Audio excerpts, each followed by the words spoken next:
उत्तराखंड सहित पूरे देश को झकझोर देने वाले अंकिता भंडारी हत्याकांड में 3 दोषियों को आजीवन कठोर कारावास की सजा सुनाई गई है।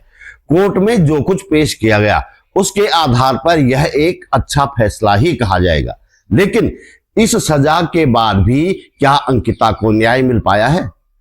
सत्ताधारी बीजेपी ने 2 लोगों को साफ बचा लिया है। इनमें एक है इस पार्टी की विधायक और दूसरा वह अज्ञात वीआईपी जिसे स्पेशल सेवाएं देने के लिए अंकिता ने मना कर दिया था। 30 मई को कोटद्वार में हजारों की संख्या में लोग एकत्रित थे। प्रशासन ने भारी पुलिस का बंदोबस्त किया था। मैं खुद कोटद्वार में मौजूद था। इस वीडियो में जानेंगे कि क्यों दोषियों को आजीवन कारावास की सजा मिलने के बाद भी अंकिता को न्याय नहीं मिल पाया है। सजा सुनाए जाने के दौरान कोटद्वार की सड़कों पर क्या हो रहा था यह भी जानेंगे। इस पोस्टर का पोस्टमार्टम भी करेंगे और जानेंगे कि CM Pushkar Singh Dhami IT cell की आड़ लेकर क्या क्या झूठ बोल रहे हैं। वीडियो अंत तक देखिएगा।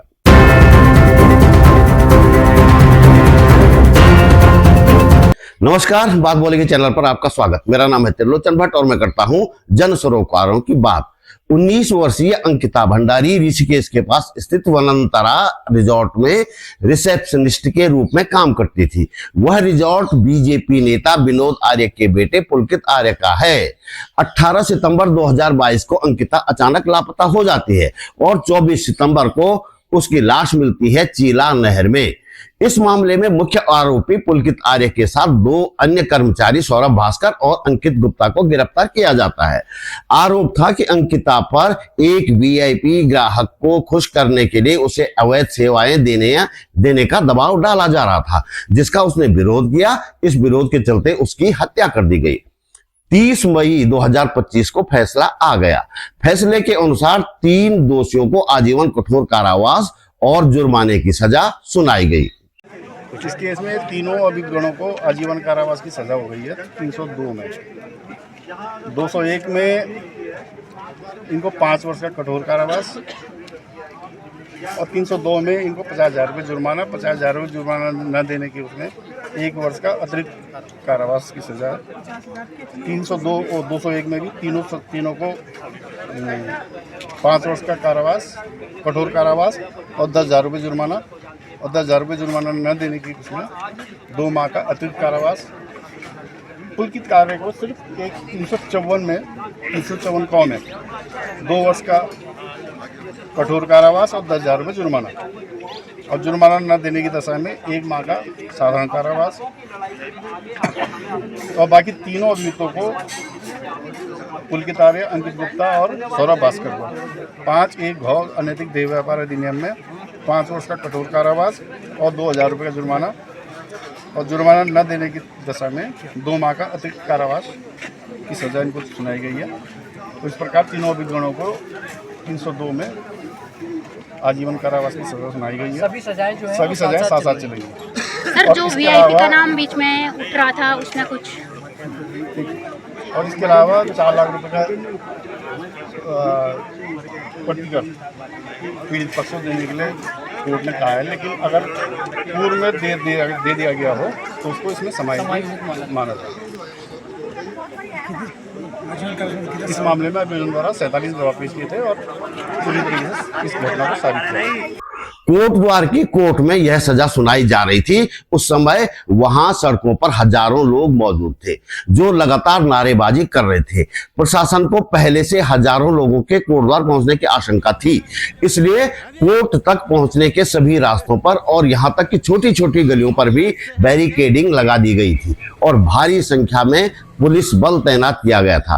पुलिस के अलावा 3 कंपनी PAC थी और रैपिड एक्शन फोर्स के जवान भी बड़ी संख्या में कोटद्वार में तैनात थे। पुलिस ने ऐसी रणनीति बनाई कि सभी लोग एक जगह इकट्ठा न हो सके। कम से कम 5 जगहों पर बैरिकेडिंग थी और हर जगह सैकड़ों की भीड़ थी। नारी निकेतन के बाहर लगाए गए बैरिकेडिंग पर सबसे ज्यादा लोग मौजूद थे। यहाँ कई बार माहौल गर्म हुआ। लोगों ने बैरिकेडिंग तोड़नी शुरू की तो पुलिस ने पानी की बौछारें छोड़ दी। कुछ पुलिस कर्मियों ने कुछ युवाओं को बालों से पकड़कर घसीटने का भी प्रयास किया। इसके बावजूद लोग वहां से हटे नहीं और लगातार पुलिस के साथ लोगों की नोकझोंक होती रही। पुलिस ने कथित रूप से कुछ महिलाओं को हिरासत में भी लिया। सुबह 11 बजे कोर्ट ने तीनों को दोषी करार दे दिया था, लेकिन सजा दोपहर बाद सुनाने का फैसला किया गया। दोपहर 1:30 बजे के करीब सूचना आई कि तीनों को आजीवन कठोर कारावास और जुर्माने की सजा सुना दी गई है।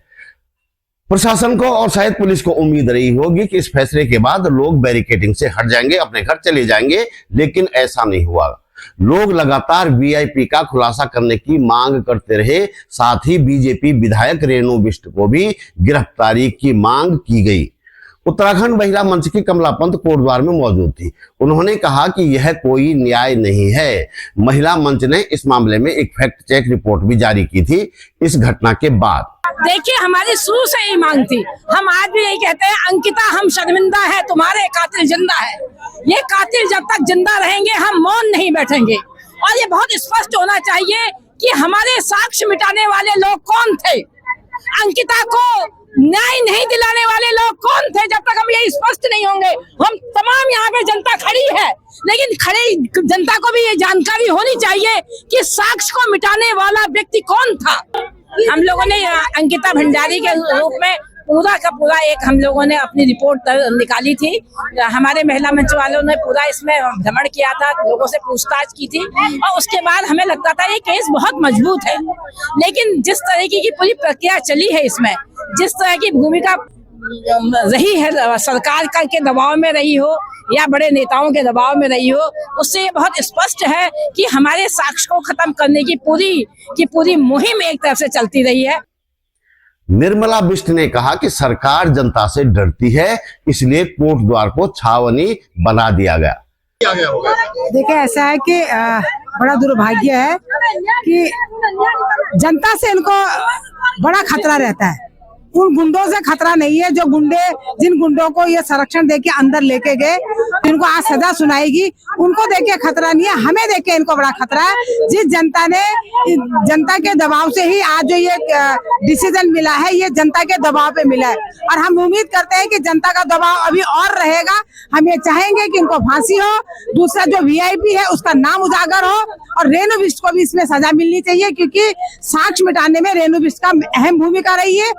एडवोकेट चंद्रकला कोर्ट रूम तक गई थी। जब उनसे मैंने पूछा कि कोर्ट में मौजूद पुलकित आर्य और अन्य दोनों दोषियों की बॉडी लैंग्वेज कैसी है, तो उनका कहना था कि वे कोर्ट रूम में शहंशाहों की तरह बैठे हुए हैं।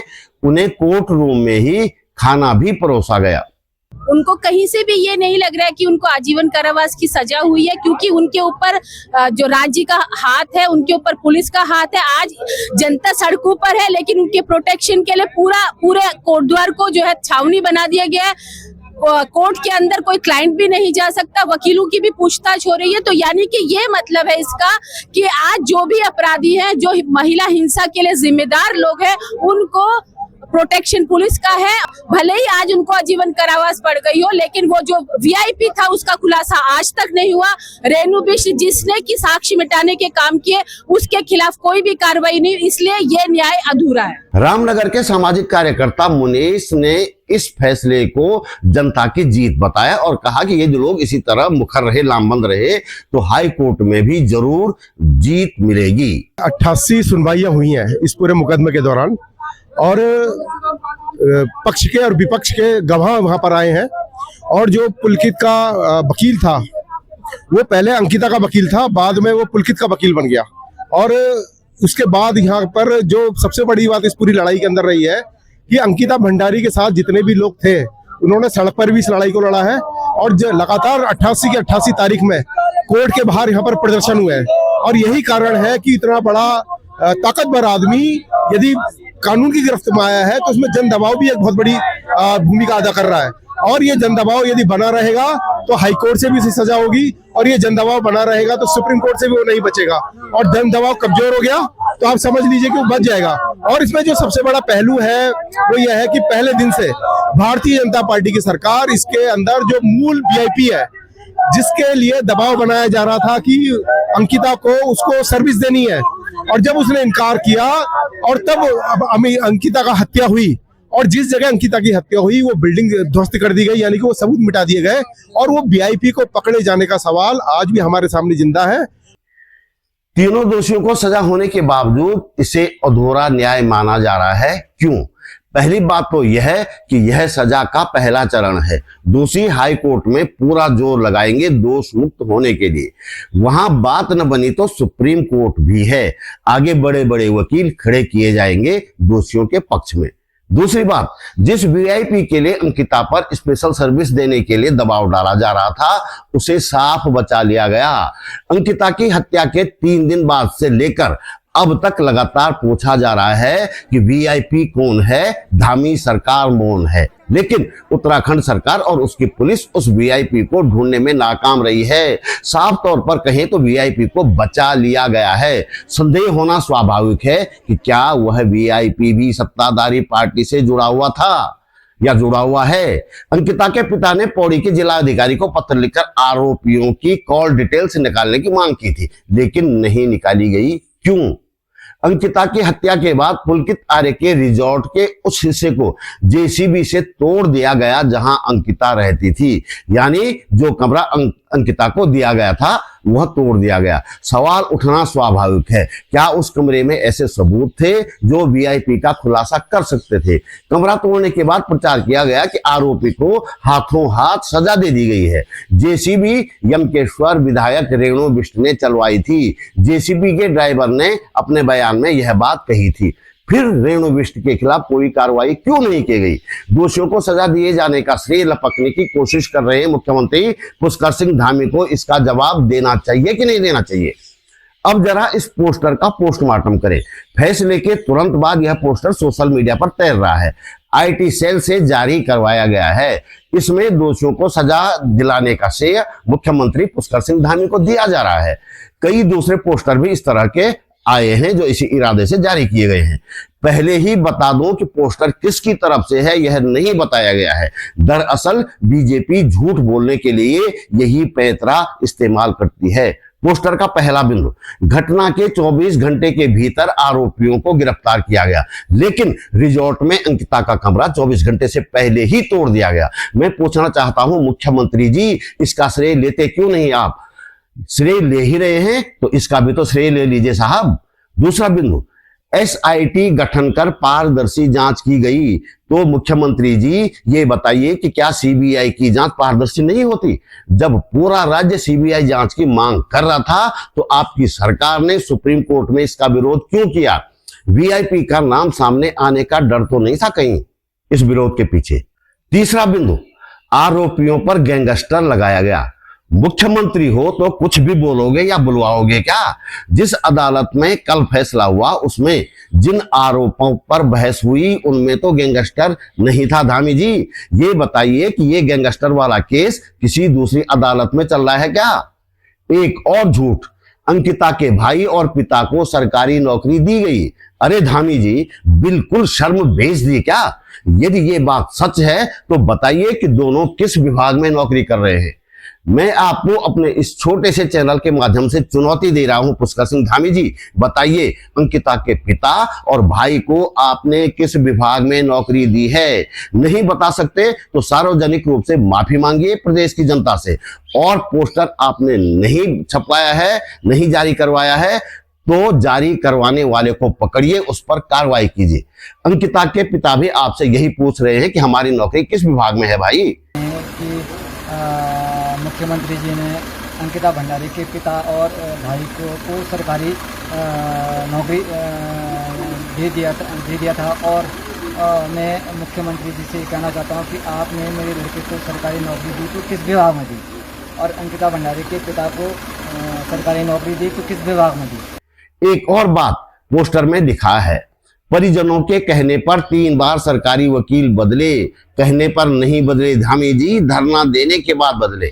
आपने जो सरकारी वकील दिया था ना वह दूसरे पक्ष की मदद कर रहा था, उसे कहने भर से तो बिल्कुल नहीं हटाया गया, धरना देना पड़ा तब बदला था। यह आपकी भूल जाने की आदत है या एक और झूठ है ये भी आज बेशक न बताओ, लेकिन वक्त आने पर आपको बताना पड़ेगा।